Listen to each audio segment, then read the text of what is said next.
What up, world, and welcome to another edition of the Living the Dream podcast. It's your favorite day of the week. It's hump day, and it's time to get that mid-week motivation. It's your motivators, your inspirators, Coach Spaulding and Tay.epps. We in the building, baby. Yes, we are. It's your boy Tay.epps, man. How y'all doing? As always, we want to say thank you to all the listeners for the love and the support on the podcast. Y'all keep sharing, keep downloading, keep listening. Yes, we definitely appreciate it. Let's get it. Let's do it. Hey, man, we talking about the one word I hear a lot of people talk about. When I hear somebody talk about somebody's getting their blessings, and that word is luck. We ought to eliminate this word. Oftentimes, you hear other people refer to other people's blessings as luck. Like they got lucky, or they lucked up, or they got it made.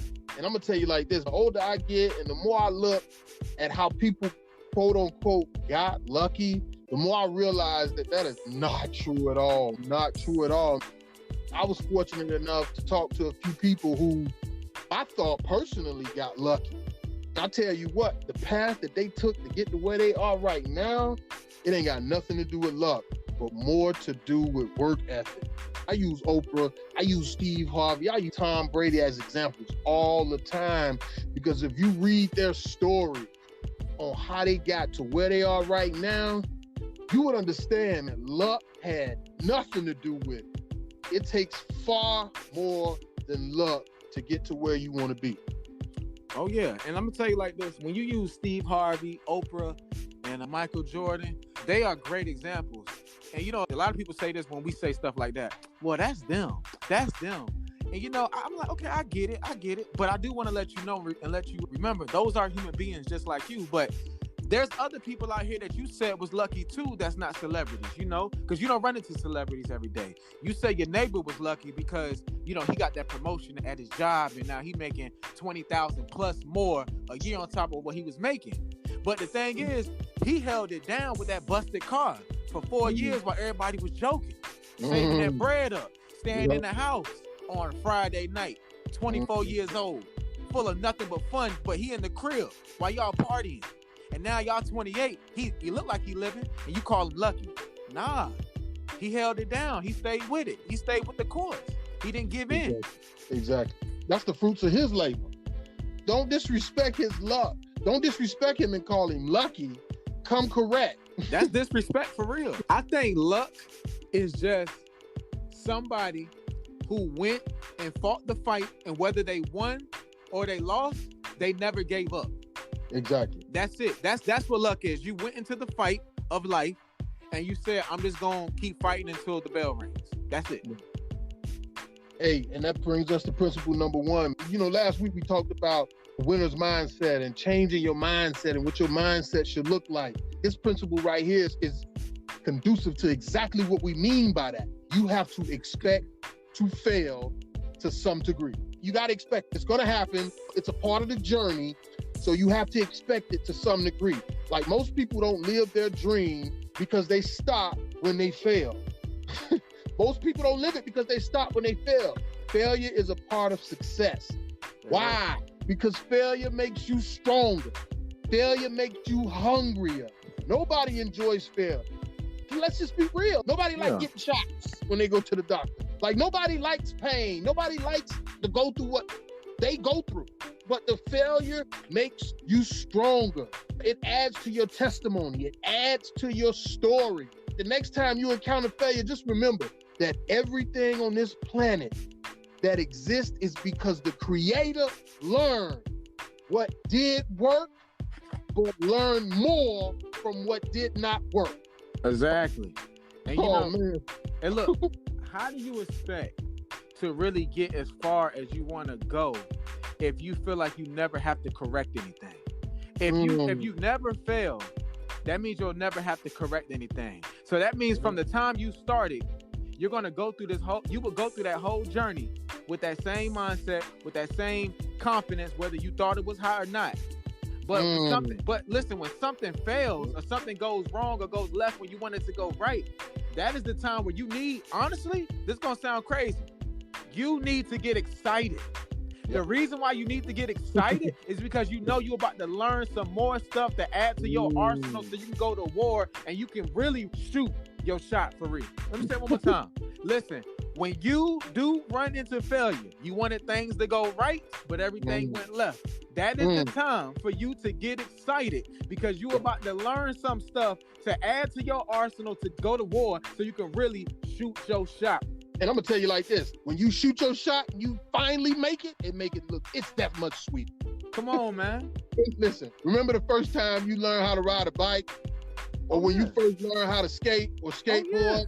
Did you fail the first few times? As an adult, when you fail at something, you have to remember when I first started riding bikes. I fell a few times, but eventually, I learned how to ride the bike like a pro. Now I can pop wheelies. I can do tricks with it. You know what I'm saying? This failing thing ain't nothing new. Don't be surprised when it happens. Success is more about what you're willing to do after you fail. Because success don't always happen the first time around, and it don't come easy. Failure is a great thing because it keeps you on your toes. It lets you know, like, hey, you ain't really that invincible. And you need to take it for what it's worth. And that's great. That's a great thing to do. I'm not saying pray that you fail. What I'm saying is when you're going through your journey, you don't want to go 4 years and be all comfortable and they get blindsided and you don't know what the heck to do. I don't want to do that, man. Don't be naive. Don't act like you got it like that. Like it's gonna be sweet for you this whole way through. Don't act like Nick Saban ain't take some L's before he won championships. Let's not do that. You know what I'm saying? Let's not think that because we got this huge dream that all we got to do is stay focused. All we got to do is stay humble. Let's be real. You got to be realistic with yourself. There's speed bumps on this road. We're not telling you to be negative. We're not telling you to think non-positively. We're telling you that you have to expect something in order to get something. Exactly. Which brings us to principle number 2. Now you're going to have to. This is also important. You're going to have to make a sacrifice. As I said again, Oprah, Steve, Tom Brady, Michael Jordan, their success had nothing to do with luck, but more to do with a sacrifice. These individuals beat on their craft every single day for as long as they needed to get to where they are now. You're gonna have to stop doing something. Something has to cease in order for you to get to where you want to get to. For you to get to that level of success and whatever it is you want to have, a sacrifice is necessary. Now, just like we said earlier, if somebody approached Steve Harvey or Tom Brady and say, man, you got lucky, they might fight you. Yeah. They might fight you. They might fight you because they feel disrespected. They feel like you disrespected their sacrifice. You disrespecting the failures that it took for them to get to where they are right now. Ask yourself, would you go through what they went through to get to where you want to be? Would you do it? Is your dream that important? Are you willing to sacrifice what they did to get to where they are right now? And I'm going to tell you like this, please don't be disrespectful and call somebody lucky, especially if you don't know their story, okay? I just want to say that to clear that up. Don't call nobody lucky unless you know their story. And even if you know their story, they ain't lucky. You are definitely going to have to sacrifice some things, man. When it comes to sacrifice, you know, it usually means you got to stop something, you got to give up something, and that's ultimately what a sacrifice is, right? But if you can learn, it takes discipline for what I'm about to say. If you can learn how to master the art of organization or prioritizing, if you can prioritize, you can soften up your sacrifices. And the example I'm going to give you right here, you don't necessarily have to stop going to the club, staying out all night. You might just have to not go to the club for 3 months. Right. You feel me? You might have to go 90 straight days without going to the club just so you can get your body acclimated to waking up at 5 in the morning or 7 in the morning, whatever you writing down on your vision board that you want to do. Yep. You might not have to stop going to the club. Yep. You feel me? So you might want to prioritize your situation to make your sacrifices a lot easier to deal with. Because I ain't gonna lie, it's hard sometimes to sacrifice something, but don't get it twisted. Like Coach said, there is some things that you just simply going to have to just give. They're gonna have to go. Which brings up to principle number 3. All of that stuff don't even matter if you ain't hungry. Because I'm gonna tell you like this: if you ain't hungry, you ain't gonna sacrifice nothing. Oh no. If you ain't hungry, you're gonna rely on luck. When you fail, you're gonna be cool with it. You're gonna be like, never mind, it won't meant to happen anyway. Right. That's the excuse. There we go with excuses again. You ain't really doing it in the first place because you wasn't hungry. You wasn't hungry enough. Because when you hungry, you don't need luck. When you hungry, it's do or die. Exactly. It's sink or swim. I believe after every failure, your appetite should go up.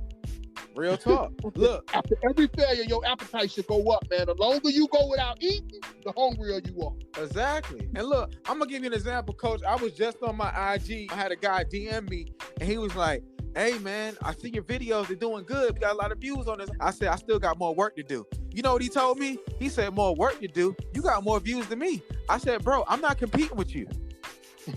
I'm hungry right now, dog. I'm so hungry right now that my stomach touching my back. I'm just talking about the idea of what I want to accomplish. You compete with yourself. Yeah. You thinking just because I got more views than you, I'm supposed to be satisfied? No disrespect, but you don't need to be looking at my views if they're more than yours. You need to go past that. Yeah. I got a question for myself. Now that we're talking about it, my question for him is, what are you hungry for? What are you starving to become? Look, let me tell you something. When it comes to your goals and your dreams, man, if you really want your goals and your dreams, you have to be hungry. And when you make it to, let's say it's, 10 levels in your journey or whatever it may be, and you get to level 5 and you know you halfway, if you think for 1 second, oh, I'm a little full, I can slow down. Nah, bro, you wasn't hungry in the first place because your appetite should always be craving.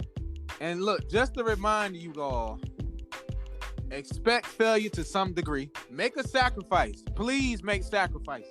Some things just gonna have to go for you to get where you want to go.